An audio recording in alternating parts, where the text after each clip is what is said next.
Riko tidak tega melihat wanita yang duduk di sampingnya menangis. Riko memberikan tas selempang itu kepada Cantika. Cantika memeluk tas itu seperti barang yang sangat berharga melebihi apapun, bahkan dia menangis. Riko memberi perintah kepada sopirnya membawa mereka pergi ke rumah sakit milik keluarga Wijaya yang sudah diwariskan kepada omnya Dava. "Buat apa kita ke rumah sakit?" tanya Cantika saat mobil yang membawa mereka meninggalkan kosannya. "Menurutmu ngapain lagi kita ke rumah sakit?" jawab Riko dengan pandangan lurus ke depan. Cantika seketika terdiam, tidak berani bertanya lagi.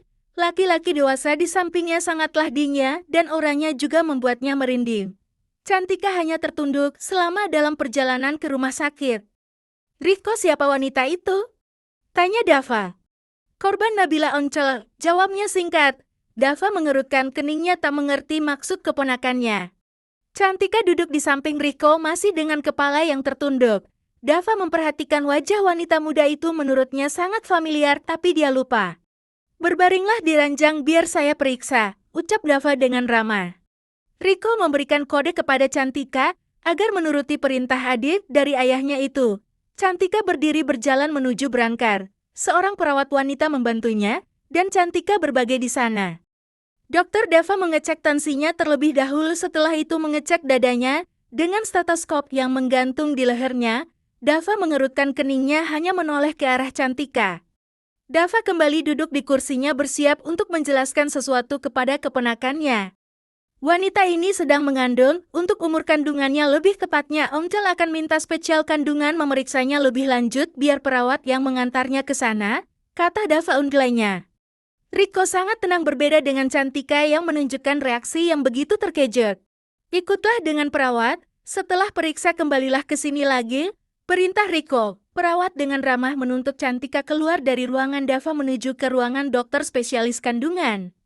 "Riko, tolong jelaskan sama Oncol apa sebenarnya yang terjadi dan anak siapa di dalam perut wanita itu?" Dava yang kebingungan mencerca Riko dengan beberapa pertanyaan sekaligus. "Anak dalam perutnya adalah anakku Oncol, semua itu karena ulah Nabila," jelasnya. Riko mulai menceritakan kejadian malam itu di mana dirinya sedang dalam pengaruh obat perangsang yang dimasukkan oleh putrinya sendiri.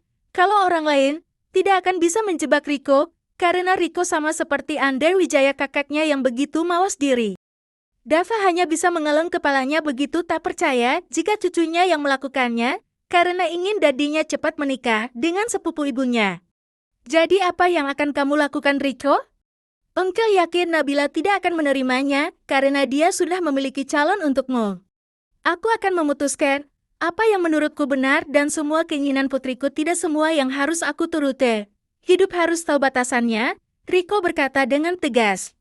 Dava pun tak bisa mengatakan apapun lagi jika keponakannya ini sudah memutuskan sesuatu. Merubah keputusan Riko adalah hal yang sangat mustahil. Riko adalah cermin dari sosok ayahnya yang menjelma lagi ke tubuh Riko. Cantika kembali dari ruang pemeriksaan ditemani oleh perawat yang membantu Dava lagi. Perawat itu memberikan lapoi pemeriksaan Cantika kepada Dava. Dava membukanya dan membaca semua hasilnya. "Selamat ya Riko, usia kandungannya sudah memasuki 4 minggu, seru Dava memberikan selamat kepada keponakannya. Cantika masih tertunduk, dia sendiri masih kebingungan dengan kabar ini. Haruskah dia merasa senang ataupun sedih, karena tujuannya ke Jakarta adalah mencari seseorang bernama Jimmy. "Cantika, kamu kenapa murung?" tanya Dava dengan lembut, karena sosok Dava sama seperti ibunya Clarissa. Cantika hanya menggeleng. Dava melirik Riko, sedang Riko sama seperti biasanya menunjukkan ekspresi tenang dan susah ditebak. Setelah perawat membawakan obat-obatan yang harus dikonsumsi oleh Cantika, Riko berpamitan dengan unggulannya. Riko dan Cantika kembali ke mobil tanpa ada perbincangan dan suasana begitu hening. Sopir membawa mereka ke sebuah rumah mewah dengan kawasan yang tenang dan juga pengamanan tingkat tinggi. Satpam yang menjadi hunian itu memberi hormat saat mobil yang Riko tumpangi melewati mereka. Mobil berhenti di depan pelantaran rumah mewah itu. Seorang laki-laki membukakan pintu mobil untuk majikannya. Rumah ini milik Riko yang dia bangun sesuai dengan keinginan mantan istrinya, dan semua desainnya adalah desain Farah. Tidak ada satupun orang yang tahu Riko memiliki hunian ini. Tempat ini Riko pakai saat dia membutuhkan ketenangan, Dan jika ingin dekat dengan istrinya, rumah ini belum selesai Rico bangun, karena istrinya sudah menghembuskan nafas terakhirnya. Mulai sekarang kamu akan tinggal di rumah ini, dan besok kita akan menikah, tapi pernikahan hanya dihadiri oleh orang-orangku saja. Aku tahu pernikahan ini pernikahan yang tak sempurna seperti yang diimpikan banyak pasangan akan. Tetapi aku akan berusaha bersikap baik kepadamu, ucap Rico.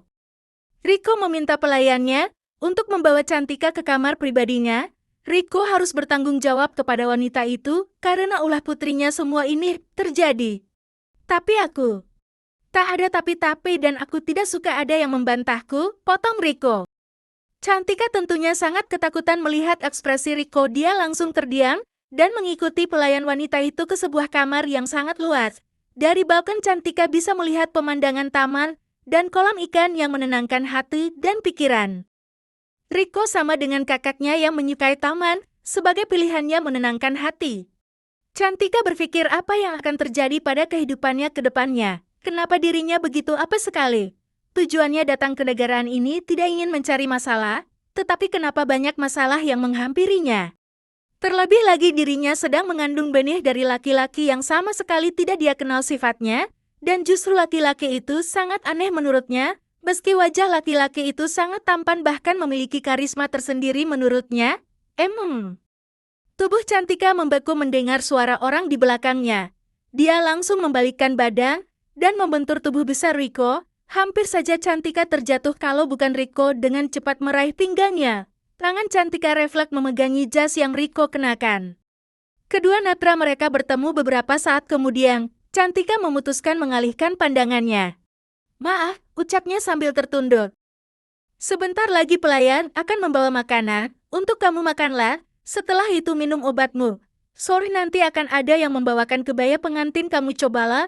Yang mana paling kamu sukai, kata Rico. Setelah itu dia meninggalkan kamar menuju ke ruang kerjanya. Cantika menghela nafas, dia ingin protes, tetapi dia tidak berani, bibirnya tercekat. Saat ada di samping Rico, bahkan dia sangat ketakutan. Cantika berjalan ke tepi ranjang, mendudukkan tubuh mungilnya di sana. Cantika mengambil foto dari dalam tasnya. Mama, aku kangen sekali, lirihnya sembari menangis. Dia sangat merindukan ibunya, hanya sang ibu keluarga yang dia tahu sebelum ibunya meninggalkan dirinya untuk selama-lamanya. Kleke. Dua orang pelayan masuk membara nampan yang berisikan makanan. Cantika menghapus air matanya dan memasukkan kembali foto ibunya ke dalam tasnya. Mona, Cantika makan dulu ya biar Anda dan anak dalam perut Anda sehat, ucap pelayan itu dengan lembut. Pelayan itu meletakkan makanan di atas meja dekat sofa. Dik, ini terlalu banyak dan aku tidak terbiasa makan sebanyak ini. Cantika melihat-melihat menu makanan untuk 4 orang di hadapannya. Tuan bilang akan makan dengan Anda. Tuan masih nelpon di ruang kerjanya, jawab pelayan itu dengan mengulas senyuman di wajahnya. Baru saja sedikit lega, tetapi kelegaannya tidak berlangsung lama. Cantika berdoa dalam hatinya semoga laki-laki itu tidak membuatnya sport jantung. Tanglah Rico membuka pintu kamar dan langsung duduk di sofa bersiap-siap makan. Rico sudah terbiasa hidup miskin, jadi dia tidak memilih makanan dan disajikan di mana, karena baginya itu semua sama saja. Bipik, apa kalian sudah makan? Tanya Rico yang selalu memperhatikan semua pelayan di rumahnya. Rico menganggap mereka seperti keluarga. Nanti saja Tuan Muda, sahut salah satu dari mereka. Sana kalian makan dulu. Jaga kesehatan kalian, makan yang bergizi, jangan makan mie rebus saja, kata Rico yang kadang-kadang memergoki pelayannya makan mie instan, padahal Rico meminta mereka makan apa yang dia makan juga. Kadang bosan juga Tuan makan enak, kekeh mereka. Rico mengelengkan kepalanya. Kadang dia kebingungan melihat mereka semua sudah dikasih makanan enak, mereka malah makan mie instan dan telur ceplok.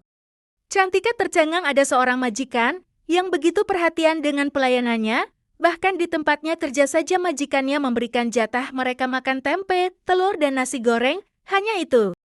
Kenapa kamu malah memelototi makanannya? Buruan makan biar gak dingin, setelah itu makan obatmu, seru Rico yang langsung mengambil makanannya. Kenapa kamu malah memelototi makanannya? Buruan makan biar gak dingin, setelah itu makan obatmu, seru Rico yang langsung mengambil makanannya. Rico memakan makanannya, tidak terlihat dia seperti seorang bos besar, dia terlihat santai seperti orang pada umumnya. Rico tidak menerapkan aturan makan saat ada di rumah. Drut. Ponselnya berdering terpampang di layar nomornya Alfie. Karena sedang makan, Rico menekan tombol loudspeaker dengan tangan kirinya. Tuan, Pak Jimmy ingin menemui Anda barusan. Pak Boy telepon, katanya Pak Jimmy masuk rumah sakit. Lapor asistennya. Oh, Pak Jimmy masuk rumah sakit. Baik, aku akan segera ke sana.